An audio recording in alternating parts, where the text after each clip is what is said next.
Doctor Anshita Singh. In continuation with general awareness sessions, आज अपने इस वीडियो में मैं आपके साथ डिस्कस करूंगी कुछ ऐसे टेस्ट के बारे में जिनको ईयरली बेसिस पे रेगुलरली करा के आप कैंसर जैसी डेडली डिजीज से काफी हद तक बच सकते हैं, या फिर अगर आपके शरीर में कहीं भी किसी भी ऑर्गन में कैंसर ग्रो कर रहा है तो काफी हद तक अर्ली डायग्नोसिस बना के आप अपना ट्रीटमेंट पॉसिबल कर सकते हैं। तो जैसा कि आप लोग भी जानते हैं कि हमारे इंडिया में कैंसर बहुत तेजी से बढ़ रहा है। मेल और फीमेल दोनों ही पॉपुलेशन कैंसर से ग्रसित हो रही हैं। काफ़ी हद तक वो डेडली भी हो रहा है, क्योंकि कैंसर एक ऐसी बीमारी है जिसका जब तक डायग्नोसिस बनता है, जब तक उसके सिम्टम्स आते हैं, तब तक उसकी स्टेज काफ़ी आगे तक निकल चुकी होती है। और स्टेज 3-4 का कैंसर कभी भी क्योरेबल नहीं होता है। अल्टीमेटली वो डेथ में ही रिजल्ट, उसका अल्टीमेट रिजल्ट डेथ होता है। तो इससे हम कैसे बचें?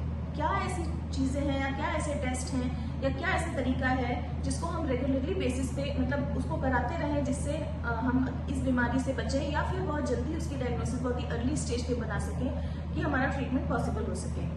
तो मैं मेल्स और फीमेल्स दोनों में अलग अलग आपको कुछ टेस्ट ऐसे बताऊंगी जिसको आप बिल्कुल नोट डाउन कर लीजिए और ईयरली बेसिस पे उसको कराइए और इन बीमारियों से बचिए। तो ये टेस्ट कोई भी कॉस्टली नहीं है, बहुत ही कॉस्ट इफेक्टिव है, साल में एक बार होने हैं और एक बहुत बड़ी बीमारी से आपको बचा सकते हैं। तो पहले बात करते हैं मेल्स की। मेल्स जो जब 40 इयर्स की एज ग्रुप मेल्स की क्रॉस हो जाती है तो वो प्रोन हो जाते हैं बहुत सारी बीमारियों के। तो उनके मेल्स में हम क्या ऐसे टेस्ट कराएं जिनसे कोई भी बीमारी शरीर में इंक्लूडिंग कैंसर कुछ भी अगर चल रहा हो तो उसकी अर्ली डायग्नोसिस बने। तो सबसे पहला टेस्ट होता है सीबीसी यानी कि कंप्लीट ब्लड काउंट। इसमें जनरल हर आदमी जानता है कि कंप्लीट ब्लड काउंट में हीमोग्लोबिन, टीएलसी, डीएलसी, ईएसआर जैसी कुछ चीजें ऐसी होती हैं। बाकी और भी कुछ पैरामीटर्स होते हैं जो आपका मेडिकल प्रोफेशनल अच्छे से समझता है। वो आपके इन पैरामीटर्स की वैल्यूज देख के, जो रिजल्ट आया आपके टेस्ट का, उसकी वैल्यूज देख के वो काफी हद तक आपके शरीर में चल रहे बहुत सारी बीमारियों के बारे में डायग्नोज कर सकता है। तो सीबीसी एक बहुत ही मेजर रोल प्ले करता है आपके ब्लड की कंडीशन बताने के बारे में। दूसरा आता है LFT, liver function test.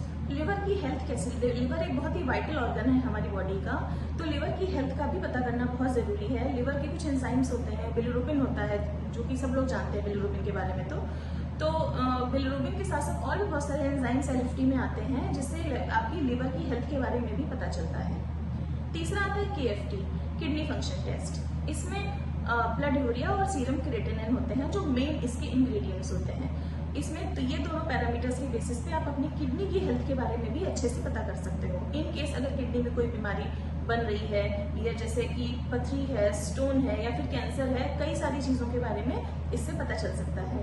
Urea creatinine के लेवल्स देख के किडनी के काफी डिजीज के बारे में हम अर्ली डायग्नोज कर सकते हैं। फिर आता है लिपिड प्रोफाइल।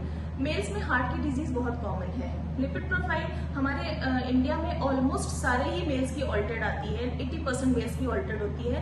हमारी लाइफस्टाइल भी ऐसी है, चेयर रिडन जॉब्स हैं आजकल, हाई क्लास। तो हाई क्लास में एक अच्छी सोशो इकोनॉमिक स्टेटस के मेल्स में ज्यादातर हार्ट की प्रॉब्लम बहुत कॉमन है। इस वजह से लिपिड प्रोफाइल भी होना बहुत जरूरी होता है। इसमें कोलेस्ट्रॉल के लेवल्स, टोटल कोलेस्ट्रॉल के लेवल्स आपकी बॉडी में पता चलते हैं, जिनकी वजह से अगर अपकमिंग कोई भी ऐसी कार्डियक इलनेस आपको होने वाली है या चल रही है तो उसकी अच्छे से मॉनिटरिंग हो सके। फिर आता है T3, T4, TSH, इसको हम थायराइड प्रोफाइल भी कहते हैं। ये 3 पैरामीटर्स उसमें होते हैं। ये तीनों पैरामीटर्स का नॉर्मल होना बहुत जरूरी है, क्योंकि थायराइड एक बहुत मेजर हार्मोन होता है हमारी बॉडी का, जो ऑलमोस्ट हर ऑर्गन के हर फंक्शन को गवर्न करता है। तो एक मेजर हार्मोन होने की वजह से थायराइड फंक्शंस हमेशा नॉर्मल होना चाहिए। इन केस अगर नॉर्मल नहीं है तो उसकी दवाइयाँ चलती हैं जो आपको आपका डॉक्टर बताएगा। उन दवाइयों से आप अपना थायराइड प्रोफाइल नॉर्मल कर सकते हैं और थायराइड के कैंसर का भी अर्ली डायग्नोसिस इससे बन सकता है, इसकी वैल्यूज देख के। फिर आता है CA 72.4, ये कैंसर का मार्कर होता है। CA 72.4 के लेवल्स अगर आपके ब्लड में रेज्ड है, अगर आपकी बॉडी में रेज्ड है, दैट मीन्स कि आप कार्सिनोमा स्टमक के आसपास हो या फिर कार्सिनोमा स्टमक का कैंसर आपकी बॉडी में बन चुका है या फिर बनने वाला है या फिर बनने की शुरुआत हो चुकी है। तो इसके लेवल्स देख के अर्ली, अगर साल में आप हर साल टेस्ट कराते रहोगे तो इन केस अगर ये एंजाइम्स थोड़े बहुत बढ़ना शुरू हुए हैं तो बहुत ही शुरुआती दौर में ही आपको अपने स्टमक के कैंसर के बारे में पता चल जाएगा। फिर आता है CA 19.9, पैंक्रियास का कैंसर भी फीमेल से ज्यादा मेल्स में कॉमन है। तो 19.9 CA 19.9 का अगर लेवल आपकी बॉडी में रेज्ड है, दैट मीन्स कि आप पैंक्रियाटिक कैंसर के भी आसपास हो या फिर पैंक्रियाटिक कैंसर आपकी बॉडी में ऑलरेडी है, तो उसकी भी मॉनिटरिंग के लिए ये आप लिस्ट में इंक्लूड कर लीजिए CA 19.9। उसके बाद आता है CEA। CEA का फुल फॉर्म होता है कार्सिनो एम्ब्रियोनिक एंटीजन। ये क्या होता है कि वैसे तो CEA के लेवल्स आपके शरीर में कहीं पे भी किसी भी ऑर्गन में अगर कैंसर है तो इसके लेवल रेज्ड ही आएंगे। हाँ, बट ये है स्पेसिफिकली अगर ये रेज्ड आता है तो सबसे पहले हम लोग कोलोरेक्टल कैंसर को रूल आउट करते हैं। कोलोरेक्टल कैंसर यानी कि लार्ज इंटेस्टाइन का कैंसर, तो स्पेसिफिक मार्कर ये कोलोरेक्टल कैंसर का है, लेकिन इसके लेवल शरीर में चल रहे हर कैंसर, हर ऑर्गन के कैंसर में इसके लेवल रेज्ड होते हैं। फिर लास्ट होता है PSA, prostate specific antigen. PSA prostate एक ऐसा ग्लैंड है मेल्स की बॉडी में जिसमें कि एज रिलेटेड भी जब उसकी हाइपरट्रॉफी यानी कि उसका साइज इंक्रीज होता है तो थोड़े बहुत चेंजेस उसमें वैसे भी आते हैं। यूरिन में प्रॉब्लम होती है और कुछ और भी सिम्टम्स होते हैं, BPH कहते हैं जिसको हम, वो तो बिनाइन होता है, वो एक नॉर्मल कंडीशन है जो कि दवाइयों से ठीक होती है। बट प्रोस्टेट का कैंसर भी मेल्स में बहुत कॉमन है, तो इसके लिए PSA एक ऐसा पैरामीटर होता है, उसके लेवल्स देख के प्रोस्टेट के कैंसर का भी बहुत ही अर्ली डायग्नोसिस बनाया जा सकता है। रेज्ड PSA के लेवल्स का मतलब ये है कि प्रोस्टेट में कैंसर है। तो इसके इन कुछ टेस्ट, ये 9 टेस्ट ऐसे हैं जिनके बेसिस पे हम ईयरली असेसमेंट करा के मेल्स की एक अच्छी हेल्थ को बरकरार रख सकते हैं। तो आप फिर से नोट डाउन कर लीजिए, मैं आपको बताती हूँ।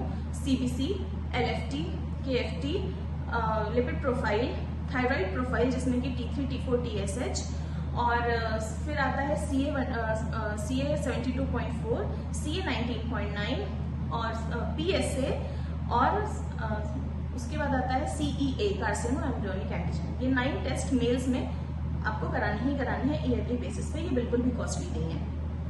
अब बारी आती है फीमेल्स की।